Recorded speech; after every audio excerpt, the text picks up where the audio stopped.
This podcast is brought to you by the School of Advanced Study, University of London.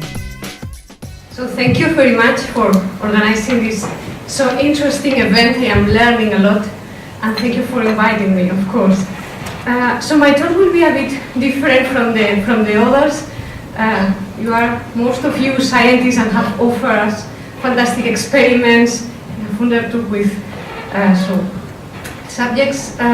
I am not a scientist, so I don't have these great experiments which try to offer us some objective information, some quantitative information. I am a philosopher, and what I am going to do is try to offer something like a phenomenological account of what it is to live with a congenital anosmia. So I am not pretending that what I am going to do is objective truth, but more like a subjective experience. And I hope you can deal with my Spanish accent, which is a bit strong now. Okay. So to be born with congenital anosmia means to be born into a world without the olfactory dimension.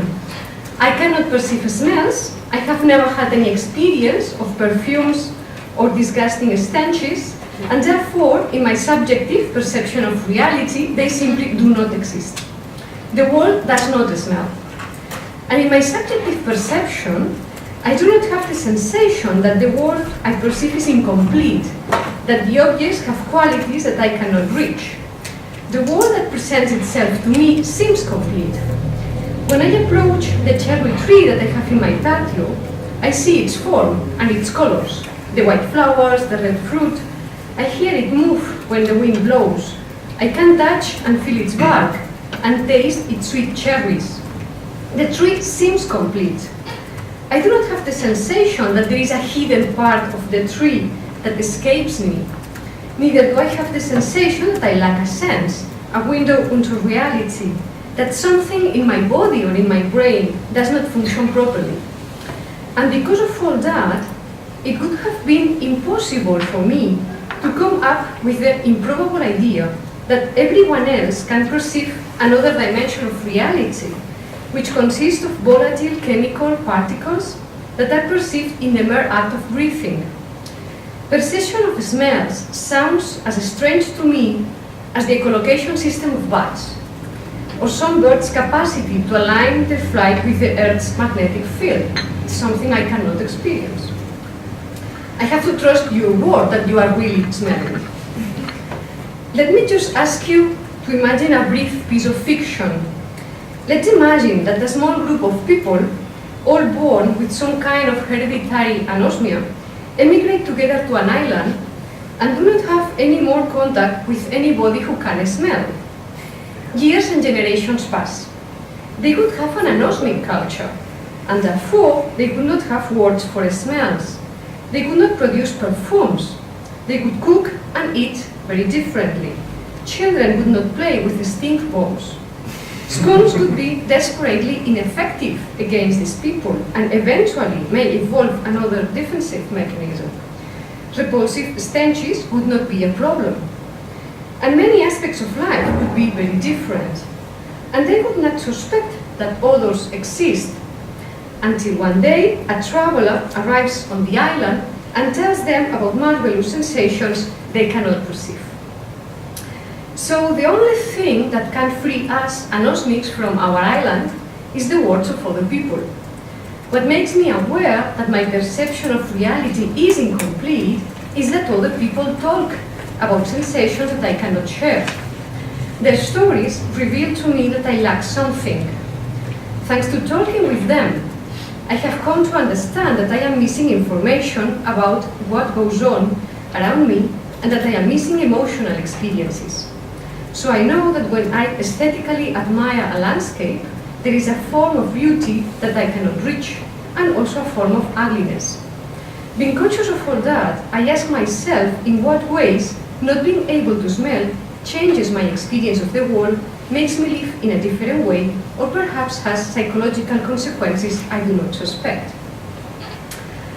I believe that the only way to try to answer these questions is to compare the experiences of anosmic people with the experiences of people with olfaction. With this aim, in recent years, I have begun to develop long conversations and interviews with other people suffering from congenital anosmia, people who have lost their sense of olfaction during adulthood, and also people with a good sense of smell. My goal is to draw a map showing the principal differences that might allow us to develop a systematic comparison. Obviously, this is not an experimental or scientific procedure, but only a modest attempt to compare personal stories about subjective experiences. My attempt is a philosophical literary exercise and does not aim to be anything other than that.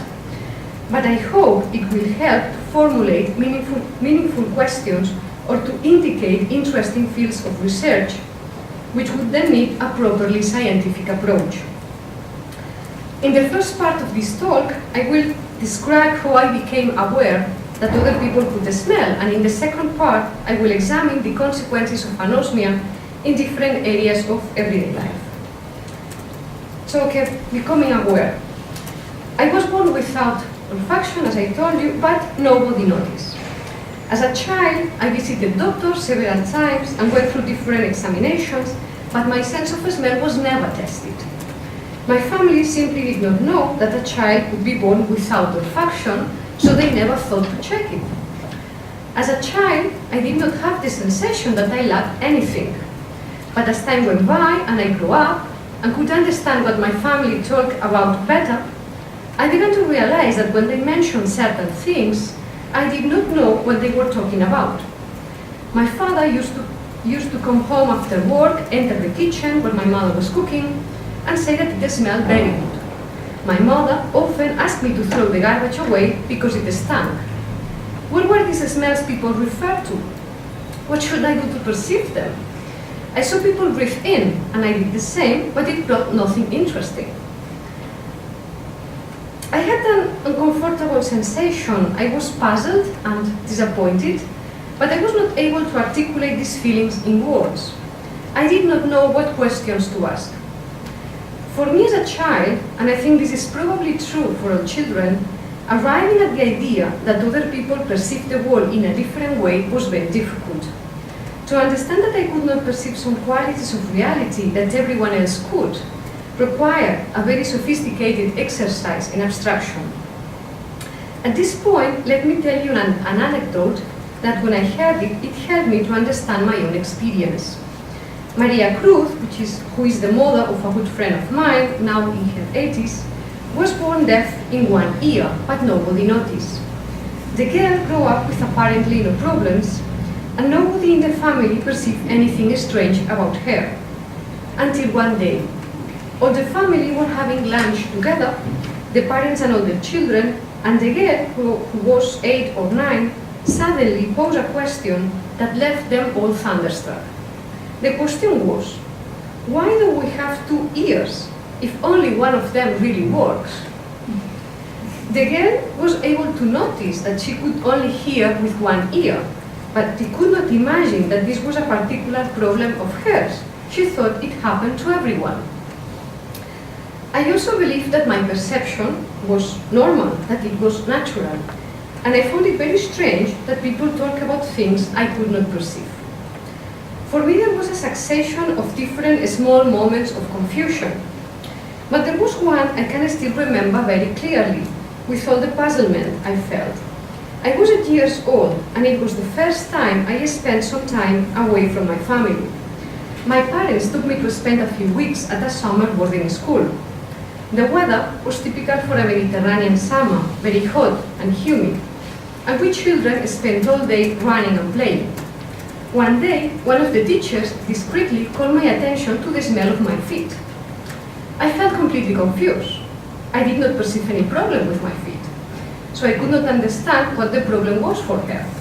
And what was worse, I did not know what I had to do, so that the teacher would stop noticing what she told me she noticed. The point was that I had not been able to associate the everyday hygienic rituals that my mother imposed on me with what the other. And neither did I dare ask what I was supposed to do. So I went to the bathroom, and because I remember that my mother put perfume on me to smell nice, I put perfume on my feet and on my sports shoes. I ended with a stinging feet. Then it was the turn of the teacher to be puzzled. But she interpreted it as me being silly, and so did my mother when she was told about it. The confusion was the first clear signal for me that something was not right. I still needed some time, 1 or 2 years, before I was able to articulate the magic sentence, the great sentence, I can't smell. To be able to say that was a great relief, because I could finally express in words my sensation of confusion. But even so, that sentence was more a complaint, a call for help, than a clear consciousness of what exactly my problem was. My mother, who did not know how to answer to me, took me to the pediatrician. My pediatrician had seen me several times before, and he had always been a very professional and kind doctor. But faced with my inability to smell, his only answer was, "This is not important." Obviously, his answer was calming, and we returned home with the relief that I did not have any serious health problem. But on the other hand, his response encouraged us not to think about it anymore. And that did not help me or my family to understand what was happening to me. Over the following years, I posed the same question to different doctors, but only to receive the same answer. Unfortunately, in those years, all this was happening in the 80s, I never met a single doctor or anybody else who considers that olfaction played a key role in health. Since those days, I have explained to many people that I lack the sense of smell, and most of them do not place any importance on it. To be more precise, I have classified the most typical answers into 4 response types. The first response type is that of my pediatrician. Do not worry, this is not a serious problem. I could not deny that this answer has a positive aspect. It provides relief. It makes me feel that I am not ill, that I am not suffering from any serious health threat. But the negative aspect is that this view does not invite me to understand what the lack of olfaction means to my health and to my life. This answer comes, but at the expense of closing the door. The second response type is more astonishing to me. It is how lucky you are. This often comes with a big smile and a couple of jokes. I have received this answer hundreds of times. These people would never say the same thing when faced with any other health problem. It seems to be something people only ever say about olfaction. With the passing of time, I have begun to suspect that people who respond in this way have never stopped to think how many times they use their sense of smell in just one day. The third response type is smell is something very difficult to explain. This is a least frequent answer, and people normally say it after taking some time to think. I am grateful for this kind of answer because it means that the person is trying to think about smells and trying to help me to understand. But they then say that cannot find the appropriate words, that they do not know how to describe the smells to me, and therefore they make me feel that they will never be able to imagine what it's like to smell. And the fourth response type is when I tell someone that I cannot smell, I explain it in details, give some examples, tell a few stories, and then 5 minutes later the person asks me if I like her new perfume. This is really horrible. She has not heard me. And this has always been the most frequent response. So this is what the answer of the most people I have told about my condition. Because this is so generalized, I can understand that there is no bad intention in forgetting that I am anosmic. But I see that anosmia just does not mean anything to most people. They do not realize what it means not to be able to smell. So after these different responses for several years, I did not find anybody who considered olfaction important and had the patience to try to explain what the smells are like to me. Therefore, for many years, I decided not to worry about it and simply to live happily in my world without the olfactory dimension, where I live really well. course, I was always cautious about hygiene or with cooking, and from time to time there was some specific worrying moment, but in general, I did not often think about the smells. I could live for months without really remembering that odors existed. Until 2006. I was 34, so really old, when I suddenly became aware, for the first time in my life, that the lack of a sense completely changes your perception of reality and the way you live. It was like a revelation.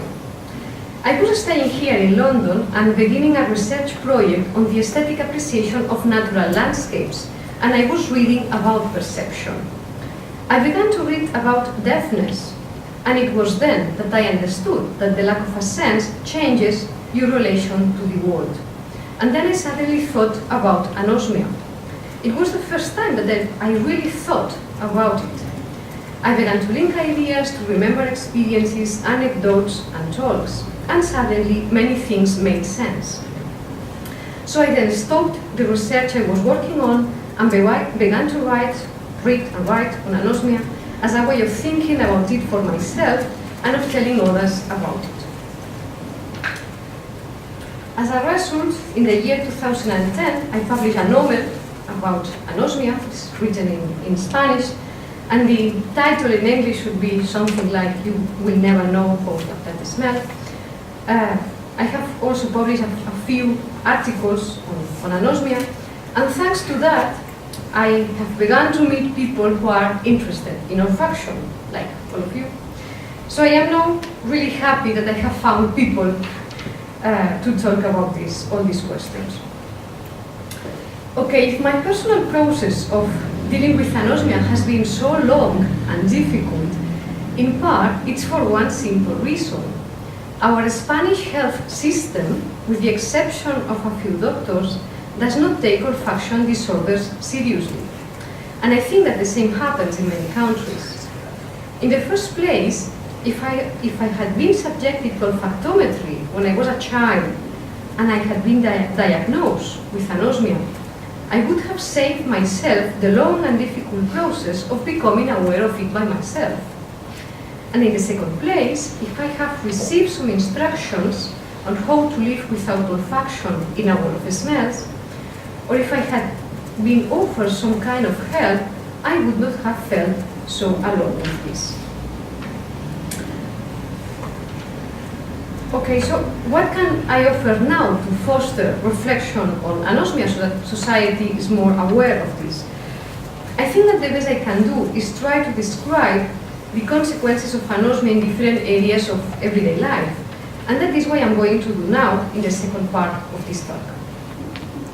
Okay, let's begin with nourishment, with food.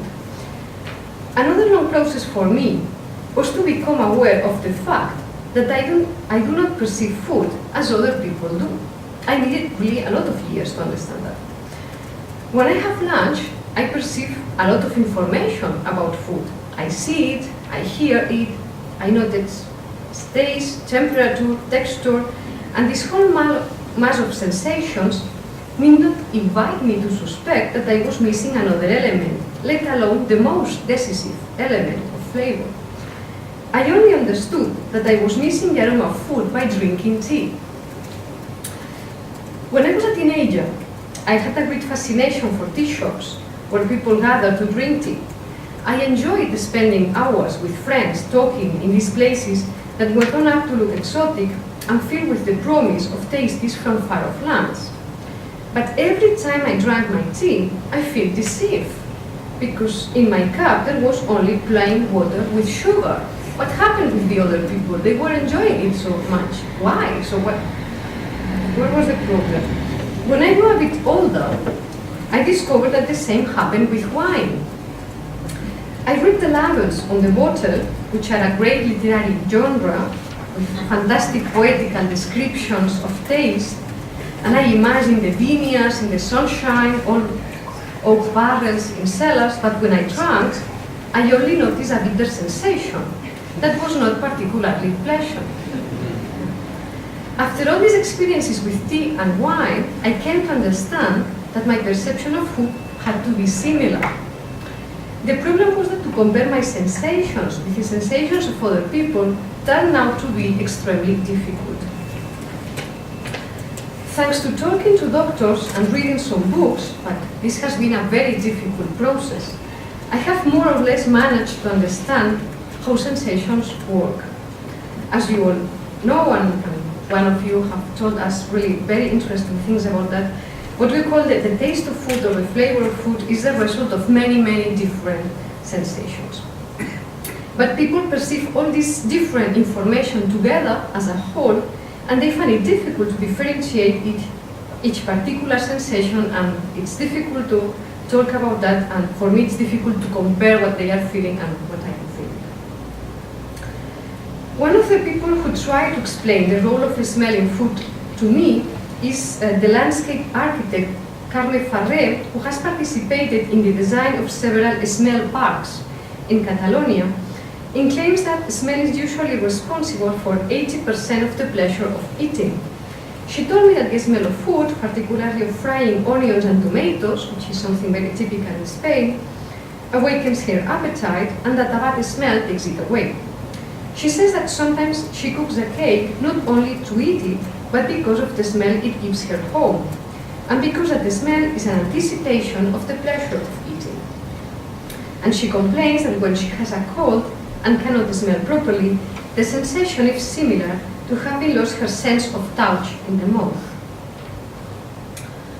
The Scottish perfumer Jimmy Boyd told me that if when you are having lunch, someone sits near you wearing a strong perfume, the perfume mixes with the taste of your food and changes its taste. He also told me that a paella tastes better on the beach when you smell the sea. This was really astonishing for me, because I did not know that the aroma of food could interact with the aromas of the environment. After all that, how is my relation with food? Okay, I love eating, and I love eating in company, and I often feel that what I am eating tastes good. But when I hear people talking, this is always a thing, when people begin to tell about food, then they talk about sensations that I cannot share. What I love most are sweet things in general, probably because I can enjoy the sweetness, but even with sweet things, even with desserts, I cannot perceive all the sensations that other people can notice and describe. And how is for me to cook? The first thing is that gas worries me. This is a typical problem for all anosmics, so I do not have gas at home. Another of my worries is that food can burn or even cause an accident, because in the first weeks of living on my own, my toaster jumped and burst into flames before I saw it, so this is a really danger. Now I have a smoke detector. But my fundamental rule is not to go out of the kitchen if I am cooking. Apart from that, I love cooking, and what I like most is that dishes combine colors and textures, of course. I do not use aromatic herbs or species because I do not perceive them. When my friends taste my dishes, they say they are very healthy, always, but a bit boring. But when I taste their dishes, I do not notice the difference. There is one final thing regarding food that I would like to mention. When I was studying in Germany for my doctoral thesis a lot of years ago, I was surrounded by vegetarians. I also decided to stop eating meat and have never eaten meat again. But the difference is my vegetarian friends, when they give up meat, this is for them a great sacrifice, and they need a strong will to overcome many daily temptations. I never had any problem with that. I never had the sensation of giving up anything especially pleasurable. And I think maybe this is the ultimate proof that my relation with food is quite different. So this is the positive aspect of being anosmic. You can be a vegetarian very easily, if you want to become a vegetarian, of course. Okay, then we have the question of the relation with people. How anosmia affects my relation with other people is a question I do not have a good answer to. I am missing a whole dimension of what defines a person. What could the consequences be? The most obvious consequence is at the cognitive level. I do not know if a person wears a strong and distinctive perfume, or I don't know that another one, like a colleague of of mine goes to work after the gym after having had a shower, without having had a shower. I only have access to this kind of information if someone else shares it with me, and in that case, I have to trust the word. Perhaps all this means that I do not know people as well as other people do. On a second level, perhaps it has some consequences in the emotional field. I have very often asked many people if they perceive any relation between people's odors and affection, emotion. And there is great consensus about offspring. Mothers tell me that smelling their sons and daughters gives them great pleasure, and then they recognize their odor. A friend told me that she knows if her two daughters have exchanged their clothes. But when I ask if this can be applied in general to loved ones, the answers vary over a wide range. For some people it seems deeply important, and for other people not at all. So I do not really know if odors play an important role in love and sex, although the previous statistic that was shown here was really impressive. Okay, popular culture says that love is always blind. For us anosmics, love is blind and anosmic, so. And I am not sure if this is unfortunate or perhaps good luck. And on a third level, I believe there are consequences for how people value each other. Sometimes a person is valued negatively because she has a bad smell. For example, because she has a health problem that causes bad breath, or has poor hygiene, or wears overpowering perfumes. But I am not sure if when a person has a good smell, he's valued more highly by everyone else. So we need really more experiments on this. And the other side of this same question is that I cannot smell myself. And this is really strange, not to perceive a dimension of myself and know that everyone else perceives it. My olfactory personality should give some information about me, and perhaps awakens emotional reactions or reflections, but I am not conscious of it if no one tells me. And people are not used to talking about these things, even if you ask them to, because there is some reticence in speaking about personal odors. This brings me to the question of hygiene. People who have lost olfaction in adulthood complain that body odor is a permanent worry. For me, it's not. I have careful, automated, everyday rituals with my body, my clothes, with my home, and I repeat them regularly, even when I think that they are probably not necessary.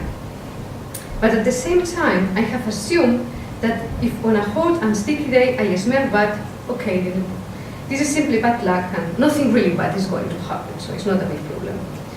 I am not especially worried about it. I think this is one of the points where we can see that people with congenital anosmia are less worried about our inability to smell than people who have lost their olfaction in adulthood, that are normally, I think, more worried about all this. Okay, another of the questions that I have tried to answer is how the same environment, natural or urban, is perceived in a different way by people who can smell and by anosmic people. I think there are at least three fundamental differences. The first difference consists of which sense define the horizon of an environment. For anosmic people, the horizon of what we can perceive is visual and related to hearing, while people who can smell sometimes enjoy a more distant horizon, because very often olfaction can reach farther than sight. For example, walking through a city, I have no idea that on turning the corner, I can expect to find a bakery. I will have no idea until I actually turn the corner and see it, while people who can smell might have perceived it long before. Walking through natural surroundings, people who can smell may perceive the sea several kilometers away, although it's hidden from sight by the ears, whereas anosmic people clearly cannot. The second difference is that odor generates a sensation of surrounding. It has something like an enveloping effect, according to people who can smell. When people who can smell are in a pine forest, for example, they feel surrounded by the aroma of the pines. and this reinforces the sensation of being within a pine forest. Let me to offer you a more detailed example about this. Suppose a gardener wants to design a garden which plays with the ideas of intimacy and withdrawal. She does not want to design a garden with large spaces and broad views or concentrate on a botanical exhibition. She wants to focus on creating enclosed spaces which will offer an aesthetic experience of intimacy and retreat. With this aim, she decides to create some small rooms enclosed by high walls of greenery and covered by different kinds of flowers. The small size of the enclosures, the fact that the sight and sound of what happens beyond is limited by the walls, but also the fact that the visitor cannot be seen or heard from outside, are all elements that contribute to this hidden paradise withdrawn from the wall. Can smell enhance this space, this form, this experience? After listening to some gardeners speak about smell, I think that the answer is affirmative. If the designer selects pleasant-smelling flowers, when a visitor enters the space, the fragrance will welcome and surround her, stressing the sensation of being within. In this way, smell can help highlight immersion. Smell has the capacity to fill a space and give it a tone, thereby stressing some aspects of the form of the garden, and especially surrounding visitors, making them feel inside. If the visitor cannot smell, fragrance cannot reinforce this experience of immersion. Without the smell, sight is more predominant, and sight tends to stress distance, not intimacy. As a consequence, an anosmic person would have a poorer experience of such a garden, and in general, an anosmic person will always experience less intimacy and immersion in gardens. Often people who have lost olfaction in adulthood say that they feel as if they have been moved away from reality, that they are like more like distant spectators than participants, even that they are experiencing the world from behind glass. Another example of this is that my friends often complain that when they enter a space and find the atmosphere very stuffy or in some way overpowering, sometimes they even say they find it hard to breathe and need to open the windows. They say it about classrooms, about restaurants, about the underground. I do not have the sensations that these spaces are so full or that it's difficult to breathe. It never happened to me, or almost never, that I enter into a room and I need to open the window. This is a sensation I can't understand. Only with temperature, but not with, because of this sensation that is full of smell. I think that when I perceive my surroundings, my sensation will always be that it's more empty, and that what I can see around me is more distant and removed from me. And the third difference is that people who can smell tell me that many places have characteristic odors that help them to identify and remember them.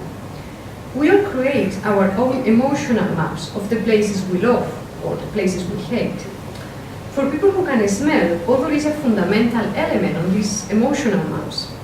When an adult person suddenly loses olfaction, her emotional map breaks down because these places are no longer the same.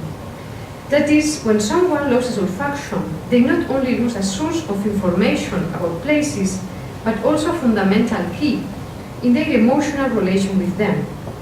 Of course, this is not a problem for congenital anosmics, because our emotional maps were always anosmic. Okay, one of the questions that I find most fascinating is whether anosmia influences time perception. This really needs a scientific approach because this is only a mere speculation. I began to pose this question to myself after having observed that one of the things that people value most highly about olfaction is its evocative force, its capacity to awaken emotional memories. Although people I have talked about olfaction have told me moving stories about how only to smell an odor immediately made people or places who belong to a long gone past seem present, sometimes bringing them back from a past that was more than half forgotten. The most interesting aspect of this is that these are memories that assault the person unexpectedly, that are not controlled but conscious mental processes. For example, a doctor who reached the end of her medical career told me that one day she was walking in the street and suddenly felt overwhelmingly sad and frustrated. She needed a few seconds to realize that she was smelling the very same perfume that many years before, when she was still a very young doctor, the first patient she witnessed dying had been wearing. With this evocative force, olfaction contributes to the construction of personal memories, and in this manner to identity through time, in a way that challenges the power of conscious, rational efforts to remember. A person can build a very rational story of herself, select some memories and neglect others, but olfaction can involuntarily change that story. Olfaction can save remembrance of the past even if the person has hidden it very deep in their mind. And olfaction can make it impossible to forget some things. And this can be for good or for bad. Olfaction teaches you that you cannot completely control who you are. And on the other hand, I have also listened to stories where olfaction seems to have a kind of anticipatory force, because it allows people to know that something is going to happen. It reveals things that may be still hidden to the side. A smell can announce that it's going to rain, or in general a change in the weather, or that spring is coming. Similarly, a smell can reveal what someone is cooking prior to entering the kitchen.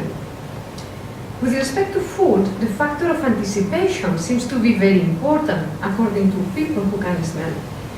For people who can smell, the relation with food begins before and extends longer in time than it does for anosmic people.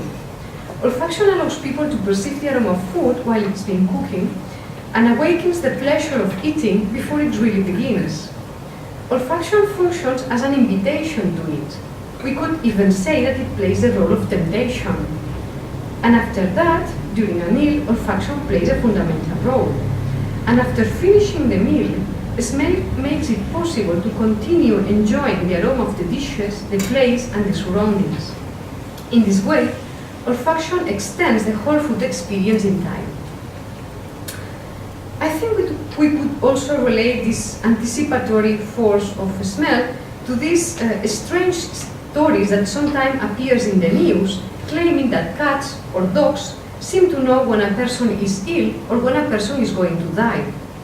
What seems to be like a magical power could simply be, and this is there are now a lot of studies about this, this is the capacity to smell changes in odors in a person that is ill or is going to die. Okay, the anthropologist Alfred Gell says that the pleasure of the sense of smell tends to be anticipatory or retrospective rather than being climatic. The sense of smell comes into play most when the other senses are in suspense, at moments one could say of materialization and dematerialization, becoming into being and passing away of things. If all this is true, what happens then to anosmic people? I believe that without olfaction, we, or at least this is my case, or it's my subjective experiences, I think we live more focused on sight, and the visual dimension is the dimension of the present. The philosopher Hans Jonas, in his essay The Nobility of Sight, affirms that sight is the sense of simultaneity, because it shows us a scene of things that are simultaneously around us. That's to say, it shows us the presence of things and the durability and stability of that presence. We do not see what is no longer there, or what has yet to come, but only what is present. And sight reveals this to us in an instantaneous way. We need only a glance, and we see all that we have in front of us. This reinforces the sensation of present, and therefore, I think that anosmic people live more in the present than people with olfaction. Obviously, this is only an intuition with no scientific grounding, and I really do not envisage a way of proving it in a scientific experiment.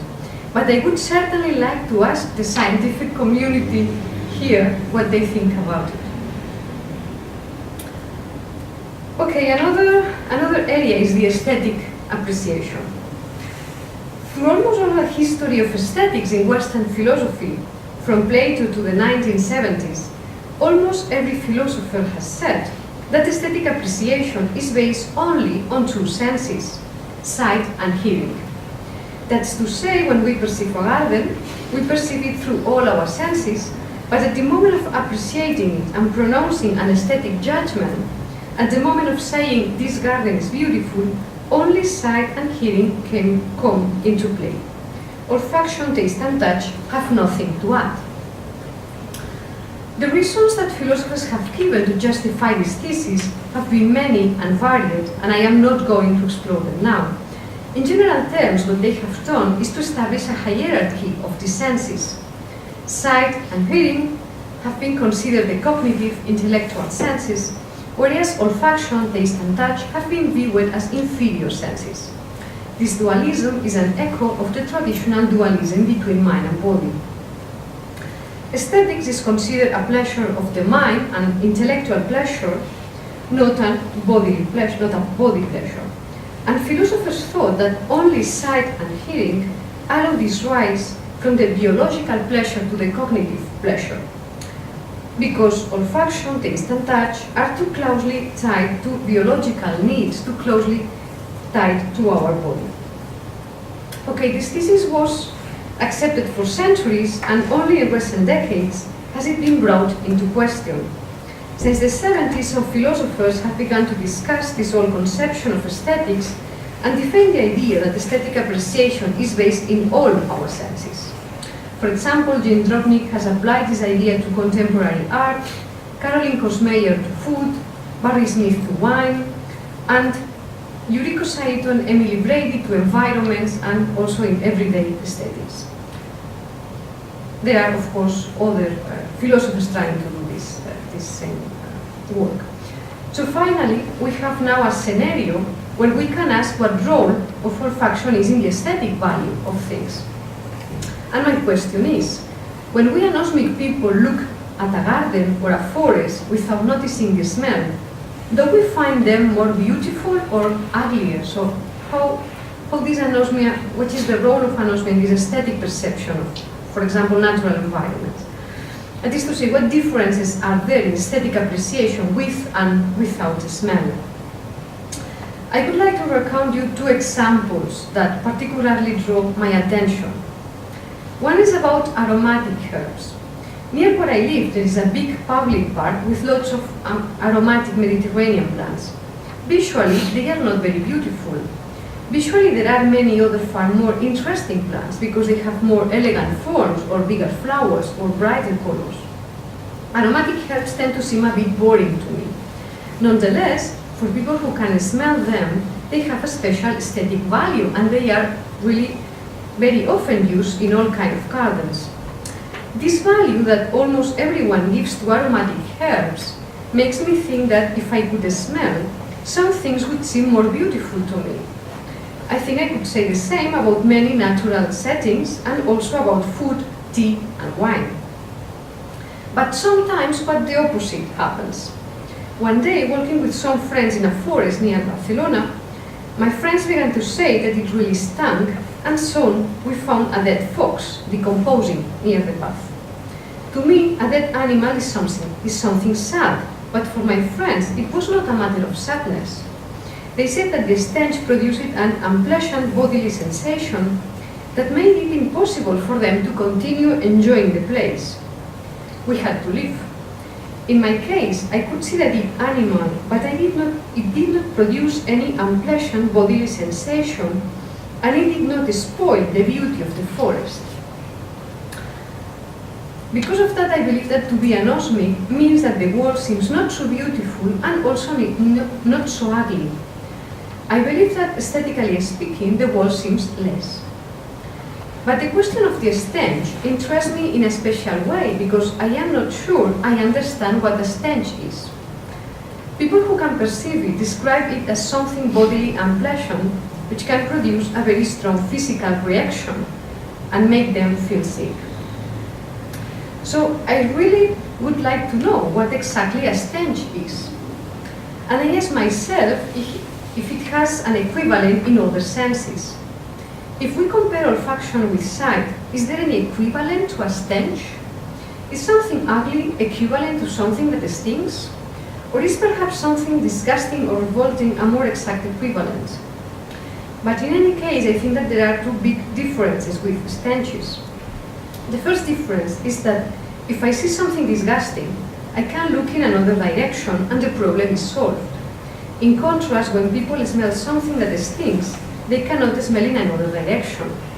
They have to leave the place or do something to stop the stench. This fact makes a stench rather more disturbing.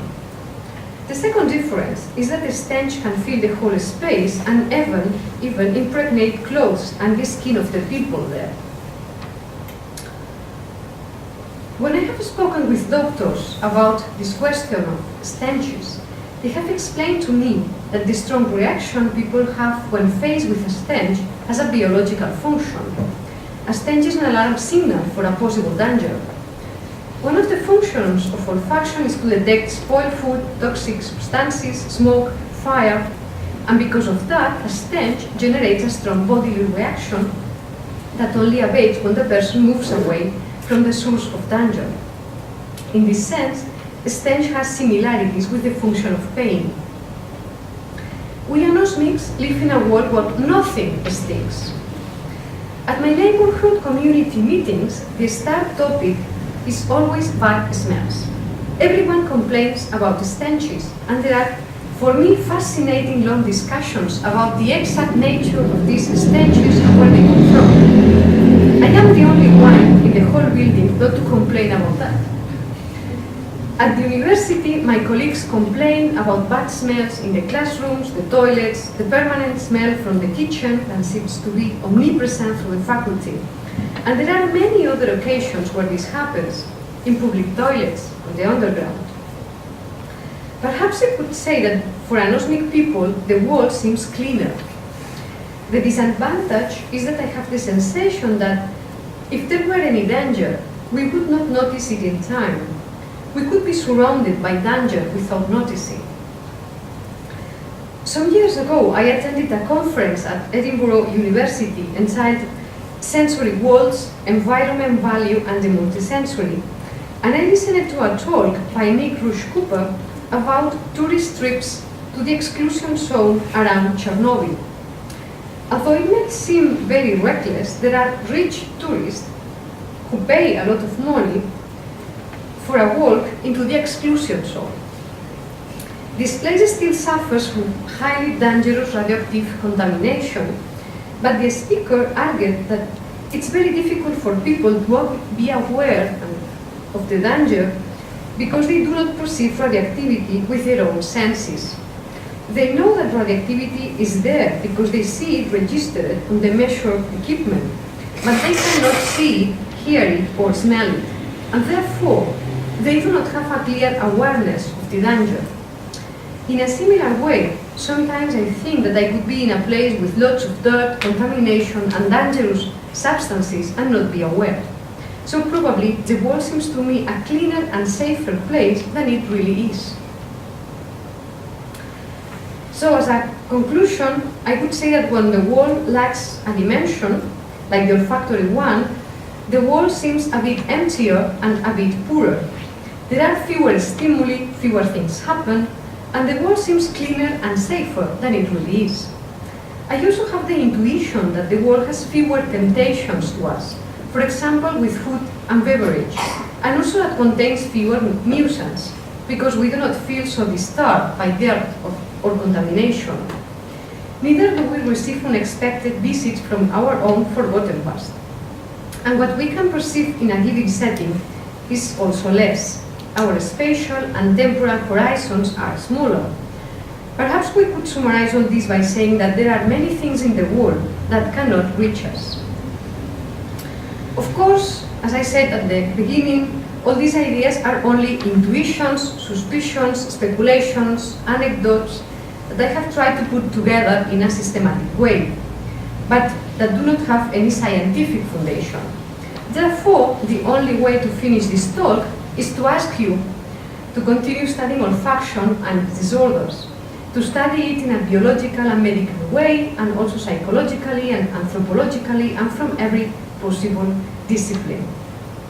I think that the scientific community has already achieved something very important, putting olfaction on the map of science, after it was so neglected for centuries. And it's really important to continue. Olfaction has always been seen as the less important of our senses, but I think that if science is able to devote it the time and energies it deserves, olfaction and its disorders could be a key that will open many important aspects of our nature. That's all.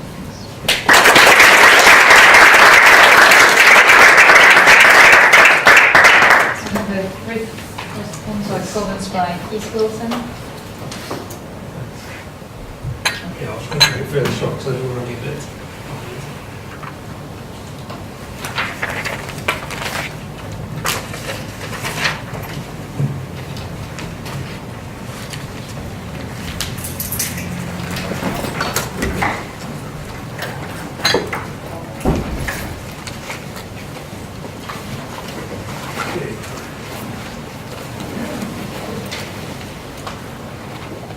First of all, I just wanted to thank Marta very much for sharing her story with us, which I found actually reading and listening to her talking it's very moving to hear all these details. And I was very fascinated by lots of the details, like her early experiences of cooking and her puzzlement over aromatic herbs and things like this. What I want to do is just pick out some of the particularly philosophically interesting aspects of our account and link them to some general debates. And I'll end with a few speculative comments about how we're thinking about different senses and interactions between different senses.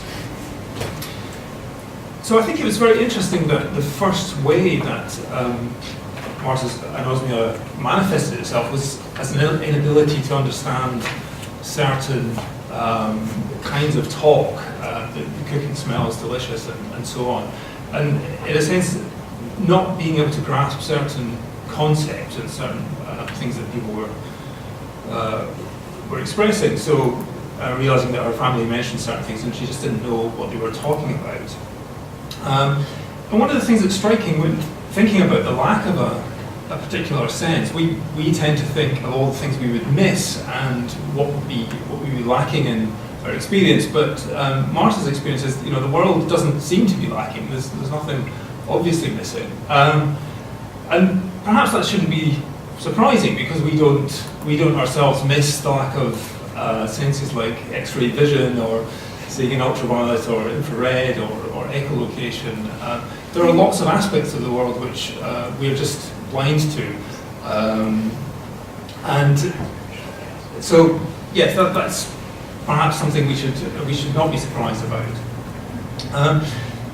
This case, and cases people like Marta, links very closely to familiar philosophical thought experiments, for example, it shows us we don't have to go as far as Thomas Nagel's example of imagining what it would be like to be a bat to find examples where it's difficult to gain the relevant concepts or to figure out subjectively what it would be like. And Marta herself is in the position of Frank Jackson's Mary, who is confined to a monochrome environment, has no exposure to colour, and so she's not able to. Well, one way of thinking about it, if we want to think in terms of concepts, is she's not able to form a phenomenal concept of what seeing colours are like. So, one way philosophers have tried to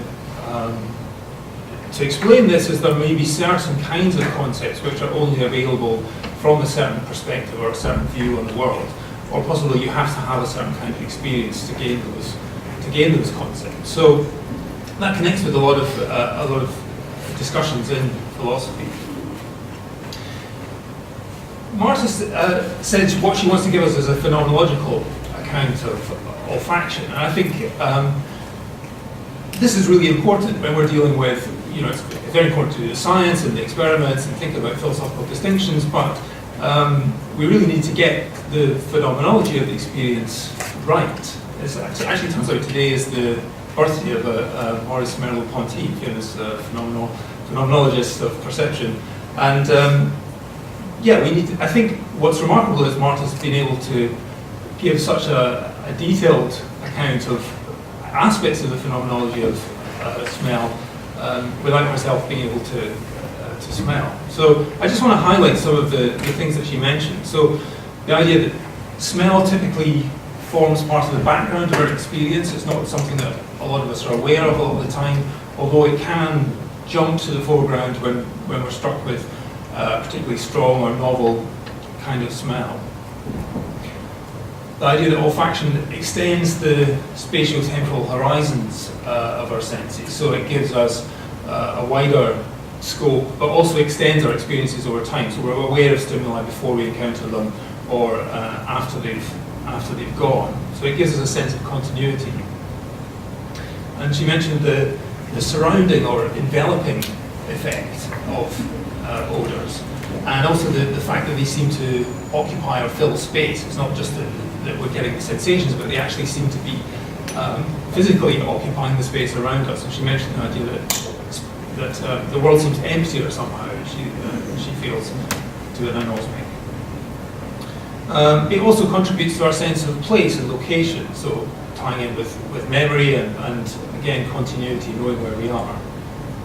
And as we've seen earlier today, there are powerful and often involuntary links with memory and emotion. Smells can evoke very powerful emotions and gives us a kind of access to a sort of mental time travel where we're taken back in time to particular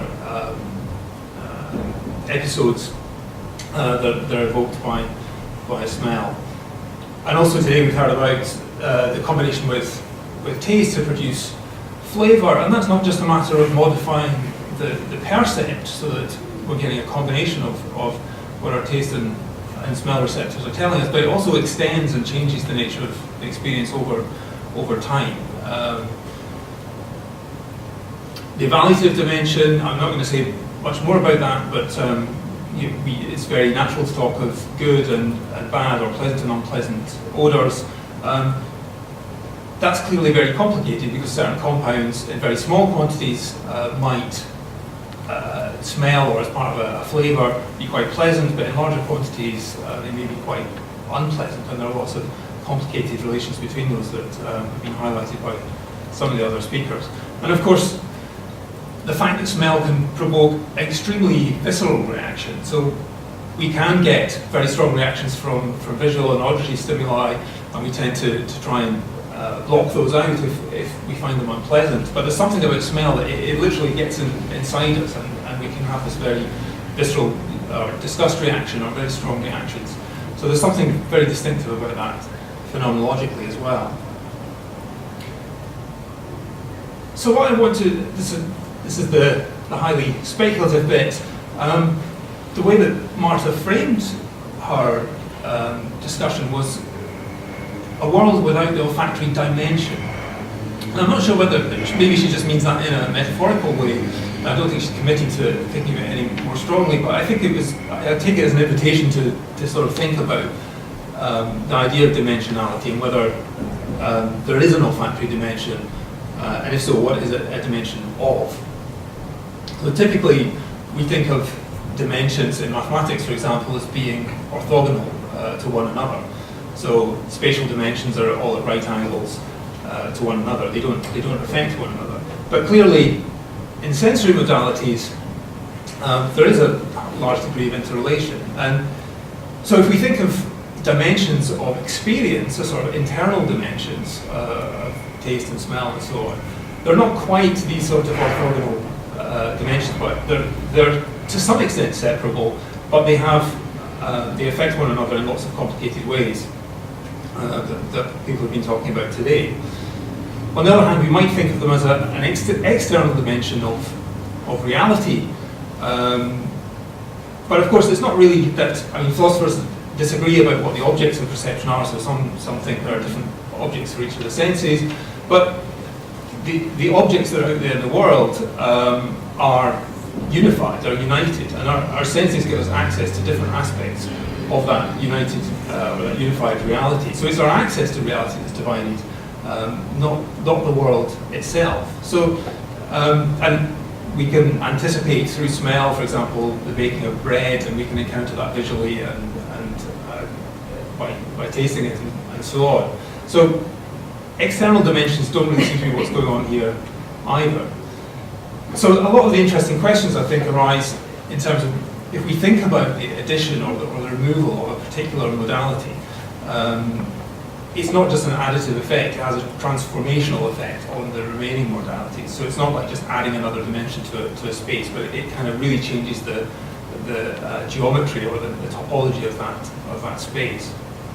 So I think this is consistent with Marta's conclusion that her experience is maybe more empty or more sparse than someone who has a sense of smell, because she's lacking certain kinds of information. So maybe it's better to think in terms of how the senses contribute to our total information about the world, rather than in a dimensional way. So maybe there's not a dimension lacking, but we can still think of each of the modalities as adding richness and detail to a sort of single reality.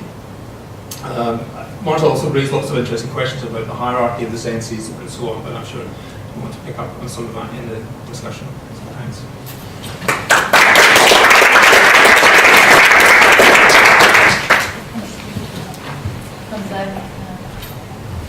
So I have time for some questions. There are a couple of recent studies linking moral disgust with the perception of disgust, and in that sense that moral disgust will be grounded in disgust or disgust by scientists. And my question is whether you have noticed also a kind of lesser, are you revolted in the same way as other people in certain disgusting situation, morally disgusting situation? That's kind of broad like that, but let's say like that. Have you already think about the link between olfaction and moral disgust in that way? It's an interesting question. I had never thought really about this problem. Also sometimes when there are some behavior that I find is not good, not morally good, of course I have a reaction against it, an emotional or rational reaction against it. I don't know what effect can have that I cannot smell. I really don't. And I don't know if there are studies with Congenital Anosmia to see whether they are discussed the same way with moral, strange moral scenario. So it will be interesting to test. I don't know. So I am really interested in a question that different studies that you have shown today have shown that perhaps there is a very important link between emotion and olfaction. And I sometimes ask myself if the fact that I am anosmic really has an effect in the place that emotion has in my life. And sometimes I ask, perhaps we anosmics are in a sense more rational or more distant to things and less emotional. But how can you measure this? I mean, how can I design an experiment or someone can make an experiment to... Because this is only a speculation. One complementary question would be whether you have just purely taste disgust, like very bitter. So there's no lack of such. I mean, you can have a very strong disgust reaction to things. Although it's not olfactory taste, it could be taste based. Therefore, it could lead to the moral disgust part could still be there with the taste part. But I don't have this experience of very disgusting tastings. Something really, really bitter. That's. But it's not so. I think I do not react like people who smell. What, I guess related to what was said, what if you see vomit on the sidewalk? Oh, it's not nice, of course, but Do you, I mean, for me, I think for many of us, disgust evokes fairly stereotypical, visceral, autonomic reactions. We shudder, we kind of squinch our nose, maybe even get a palpitation or two. Do you have that kind of experience? So only with, for example, some kind of very violent films. But I think this is not exactly the same that experience people who have olfaction. This is more like body violation. This kind of thing. Yeah. Well, that's what I was going to suggest. I think it is quite similar. So if you see pictures of, violent damage to the body, that provokes a very visceral response, at least in me. And I think that's kind of similar to, at least in the sense of a bodily response to some disgusting smells. So if you have that kind of experience, then I would say it's a bit like having that, but with a different stimulus. Yeah, but I'm not sure it's the same. Because I hear all the time people protesting against disgusting smells or the kind of, and for them this is really a problem. They cannot enter into a room. They need to solve this problem. They are protesting all the time. So imagine there are lots of rooms with pictures of brutalized bodies all around. You come across these things at random. It would be quite distressing. So you would resent it and you would find it. So I guess the smells, these disgusting smells, perhaps are just more prevalent. But if you imagined a visual equivalent, it might be that you were forever coming across it. We're quite good in our visual world of clearing it up and not leaving that kind of thing around. But you can imagine how it might be, perhaps. Yeah, perhaps you're right. Yeah. I think it's just worth telling you all a story that happened last night, because it's highly appropriate in the context of discussion. I went out for dinner with Carl last night, and on the way home on the tube, it was quite late, and the guy sat opposite me, who was kind of nodding, like obviously drunk, all of a sudden sat forward and started vomiting copiously. I got up quickly and moved, because I didn't want him to get it all over my shoes, obviously, and he continued to throw up and throw up and throw up. Other people in the carriage were pulling faces of disgust. There was a girl who actually got up, who looked like she was actually wanting to get off the train, but then she was like, well, this isn't my stop, so sat down and obviously I was thinking, it must smell. I obviously couldn't smell a thing. So whilst I was concerned that, he'd not been sick on my shoes, that was, and I wasn't looking, that was the end. It wasn't a problem for me. Because I couldn't smell it. I mean, is that something to do with just not being able to get away from the stimulus? You can't escape it. The smell that kind of permeate the space. Are there things that would make you go away? So visual things or auditory things that might make you go away? You no longer want to experience that in that sense. The only coloring I could think of is nails on a blackboard. That's Auditory things are more of a problem. But I sort of say, having to, going back to the disgusting toilet sort of thing. Put it this way, I've said to a few people, if setting up this charity and all the things that are going on doesn't work out, well, I might just go into drains. I might go to sewer work because that's not going to cause me a problem. Things like that where because smells no longer involved with things can be visually disgusting, but they don't disgust me in the same way that they would have done when I still had a sense of smell. But you're a good self-control in the sense that, say, 10, 15 years ago, your sense of smell was intact. Did you have do you remember having visceral olfactory mediated disgust reactions? Oh yeah. Toilet related, for example. And when you lost it, did it take a while? Did you still react to something that you associate with smell and disgusting? Did it take a while for that pairing to disappear? Do you remember? That's a very good question. I'll be perfectly honest that the whole, and this is one of the things I'm going to be talking about tomorrow, is that after losing the sense of smell and being told by doctors nothing was known about it, nothing could be done, I thought, well, you know what, I ain't going to spend time thinking about it, and I'm going to bury that in a hole in the ground, metaphorically, and I'm going to exist as if I've never had a sense of smell. So I deliberately stopped myself thinking about it. So I never actually acknowledged it. I never was aware of that, you know. It's interesting that your experience of congenital anosmia. I mean, I've seen a number of patients now for the smell and taste group with congenital anosmia, and there's quite a variety in the sort of reaction and approach that people come to it. And obviously, a lot of people I see often come sort of a bit later in life, perhaps, than they do as children, just through the nature of the timing of how we set things up.